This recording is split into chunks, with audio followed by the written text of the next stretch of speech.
No właśnie, to dokończył tę historię zamku, bo to ona dokładnie egzemplifikuje to, o czym ty mówisz. W ciągu kilku miesięcy, pierwszych kilku miesięcy okupacji, ten zamek został ogołocony ze wszystkiego, ze wszystkich znajdujących się tam pamiątek, ale to nie wszystko.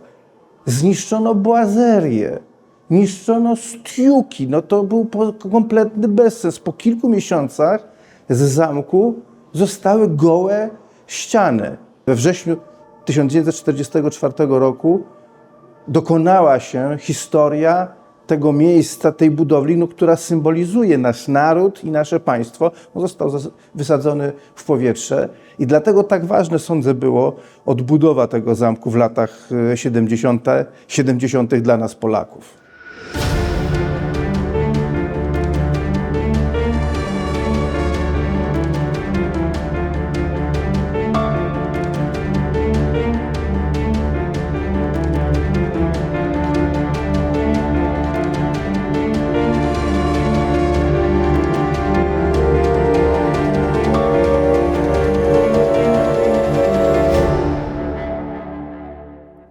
Już na początku okupacji Niemcy założyli, że dzieła sztuki znajdujące się na ziemiach polskich, w zbiorach publicznych i prywatnych, będą stanowiły ich łup wojenny. Konfiskata dzieł sztuki na terenach okupowanych była niezgodna z postanowieniami konwencji haskiej z 1907 roku o ochronie dóbr kultury i dzieł sztuki, dotyczącymi zarówno ochrony ogólnej, jak i ochrony kwalifikowanej. Prawo międzynarodowe broniło obiekty służące celom nauki i sztuki oraz pomniki historyczne, to jest zabytki. Zakaz zajmowania, niszczenia i umyślnego zmniejszania wartości zabytków i dzieł sztuki był bezwzględny. Nie wolno było okupantowi niszczyć dzieł sztuki lub obiektów historycznych w celu wzmocnienia swojego potencjału militarnego, na przykład przez przetapianie przedmiotów na armaty. Niestety rzeczywistość okupacji niemieckiej w Polsce odbiegała od norm prawnych i etycznych przyjętych w cywilizowanym świecie.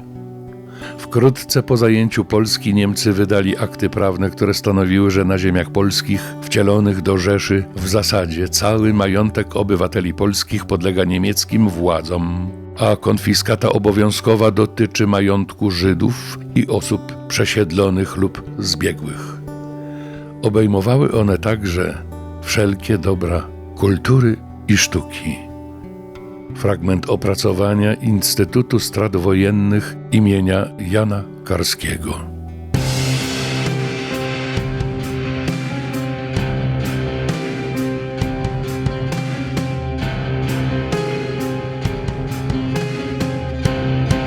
Tante Helga, jak to się stało, że masz taki piękny serwis porcelanowy, a z tyłu tych talerzyków napis Krotoszyn 1932? A, bo wiesz, stryjeczny twój wujek był kiedyś na wschodzie i tam prowadził pewne działania, ale był tylko w orkiestrze wojskowej i nic złego nie robił. Być może takie rozmowy w wielu niemieckich domach po 1945 roku, takie i podobne, odbywały się.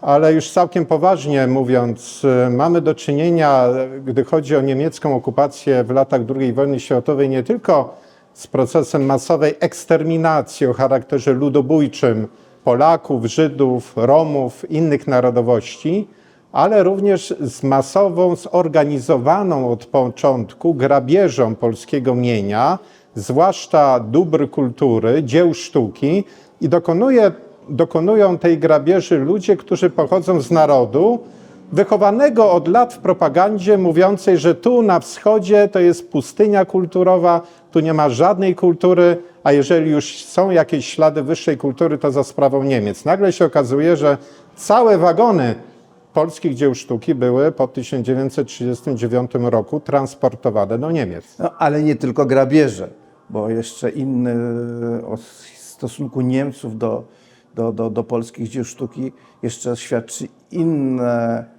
inny termin, a mianowicie niszczenie. I to takie, powiedzmy, no nie do końca świadome, no bo część została zniszczona po prostu w trakcie działań wojennych, ale to, co jest najbardziej charakterystyczne moim zdaniem, jeśli idzie o stosunek Niemców do polskiej kultury i polskich dzieł sztuki, to jest takie świadome i tu bym powiedział barbarzyńskie niszczenie. No bo o co się chodziło Niemców?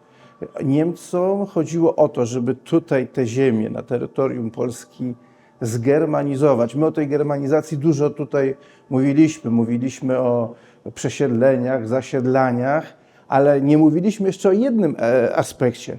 O niszczeniu, o świadomym niszczeniu tkanki kulturowej. Dlaczego niszczono kulturę?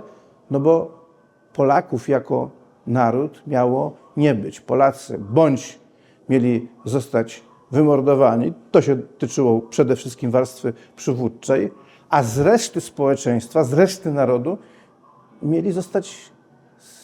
miała być stworzona przez Niemców grupa helotów, niewolników, która będzie pracowała na III Rzeszę, najczęściej za darmo. A do tego kultura polska już nie była zupełnie potrzebna. Można powiedzieć, że władze niemieckie trafnie rozpoznały, że tym, co stanowiło o przetrwaniu narodu polskiego w najtrudniejszych momentach, na przykład w okresie zaborów, no to była właśnie kultura. Tego typu wypowiedzi znajdujemy w wielu memoriałach, raportach, rozkazach Franka, Greisera, Himmlera. Oni doskonale wiedzieli, że kultura, polska kultura tworzona przez artystów, nauczycieli, duchownych stanowi o kośćcu narodu polskiego, tym kośćcu, który miał być raz na zawsze złamany. I także w warstwie wizualnej, można powiedzieć, chodziło o złamanie tego duchowego, kulturowego kręgosłupa narodu polskiego. Bo właściwie jakim celom wojennym służyło chociażby zwalanie pomników Adama Mickiewicza tu w Krakowie czy w Warszawie? No, Warszawa i chyba Zamek Królewski jest symbolem tej polityki i losy Zamku Królewskiego w trakcie II wojny światowej. My mamy wszyscy w oczach ten obraz płonącego zamku we wrześniu 1939 roku. Tyle tylko, że ten zamek tak naprawdę nie został wtedy zniszczony, bo spalono wówczas hełmy zamku, spalono jedno z pomieszczeń, zostało zniszczone, no i do tego część dachu została zniszczona. A my pamiętamy, że po 1945 roku z tego zamku nie zostało nic, tylko tą jedną ścianę zegarową. Otóż od samego początku Niemcy niszczyli i to nie tylko sam budynek, ale tą tkankę kulturową, którym ten zamek był obudowany. Tak, ten dramatyczny widok płonącej wieży zegarowej Zamku Królewskiego w Warszawie, przypomnijmy, symbol, data jakże nie tylko symboliczna, ale i ważna, 17 września 1939 roku. Na dawnych kronikach mamy ten zapis płonącej wieży zegarowej Zamku Królewskiego, który, przypomnijmy, przecież był też siedzibą prezydenta Rzeczypospolitej wtedy, więc siedzibą najwyższych władz państwa polskiego, był symbolem i polskiej kultury, i polskiej państwowości. Ale skoro mówimy też o tym ciosie w polską tkankę kulturową, jaki Niemcy raz za razem zadawali po wrześniu 1939 roku, nie sposób nie wspomnieć o wielkim złodziejstwie, o grabieży polskich dzieł sztuki. No właśnie, to dokończył tę historię zamku, bo ona dokładnie egzemplifikuje to, o czym ty mówisz. W ciągu pierwszych kilku miesięcy okupacji ten zamek został ogołocony ze wszystkich znajdujących się tam pamiątek, ale to nie wszystko. Zniszczono boazerię, niszczono stiuki, to był kompletny bezsens. Po kilku miesiącach z zamku zostały gołe ściany. I po tych kilku miesiącach nawiercono otwory.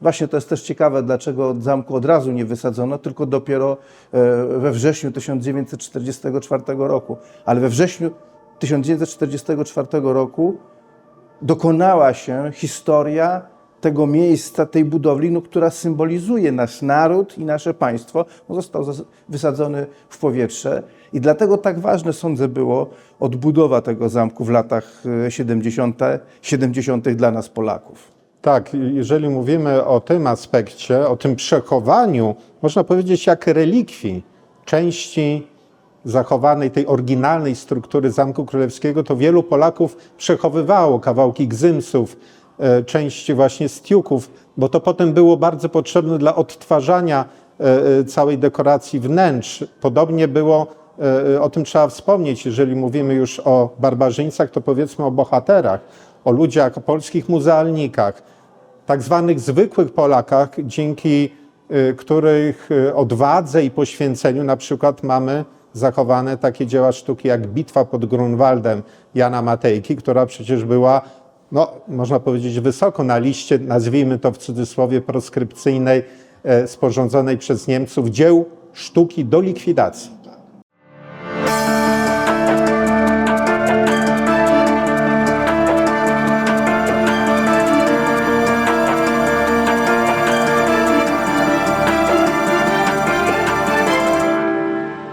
Gdy mówimy o kulturze i zniszczeniach kultury, to przede wszystkim Niemcom chodziło o zniszczenie polskiej pamięci, pamięci instytucjonalnej.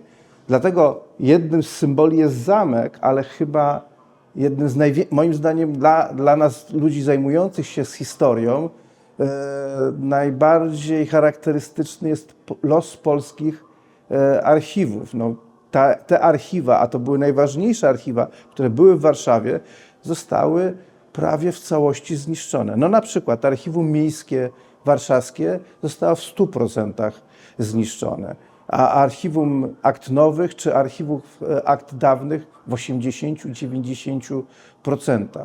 To po prostu, to była taka operacja, że nam odcięto kawał płata mózgowego, w którym była pamięć narodowa i to już jest nie do przywrócenia, bo pewnych dokumentów z historii na przykład I Rzeczpospolitej, historii Sejmów I Rzeczpospolitej już po prostu nie będziemy w stanie przeczytać i na ich podstawie nie będziemy w stanie odtworzyć historii Polski. To dowodzi właśnie, jak niszczono pamięć, historię. W sensie takim ścisłym, tak? Wielka lobotomia, którą dokonywano, można powiedzieć, na polskich mózgach, no bo przecież do tego trzeba dodać całą masę zniszczonych archiwów kościelnych, prywatnych kolekcji, które należały do polskich możnych rodów, których siedziby były niszczone systematycznie nie tylko przez Sowietów, ale także przez Niemców po wrześniu 1939 roku. W czasie jednej z naszych rozmów wspominaliśmy egzekucję lwowskich profesorów w lipcu 1941 roku. Warto dodać, że na przykład tej egzekucji towarzyszyła również grabież majątków i dzieł sztuki znajdujących się w mieszkaniach prywatnych profesorów, którzy 4 lipca 1941 roku zostali rozstrzelani. Tak było na przykład, gdy chodzi o kolekcję malarstwa zgromadzoną przez rodzinę profesora Ostrowskiego, który zginął wtedy z rąk Niemców. I to pokazuje też taką szczególną perfidię, ale jednocześnie pokazuje, że to były dwie strony jednego medalu, bo chodziło o fizyczną eksterminację polskiej elity, ale także o materialny wytwór, czy mówiąc nieładnie, produkty jej pracy. No właśnie, bo Niemcy walczyli również z polskimi bibliotekami. To jest charakterystyczne. Co można było z tych bibliotek ukraść, to ukradli, starodruki i je przewożono do Rzeszy, ale ta część, która była spuścizną czystej polskiej kultury, ta część w bibliotekach, a to znowu są głównie biblioteki warszawskie, bo to jest Biblioteka Narodowa, Biblioteka Uniwersytetu Warszawskiego czy Biblioteka Krasińskich. Te trzy biblioteki w Pałacu Rzeczypospolitej zostały, no można by tak rzec, skomasowane, no i w 1944 roku je spalono. To jest kolejna strata nie do odzyskania. Z tych książek, z tych setek tysięcy woluminów pozostał tylko popiół.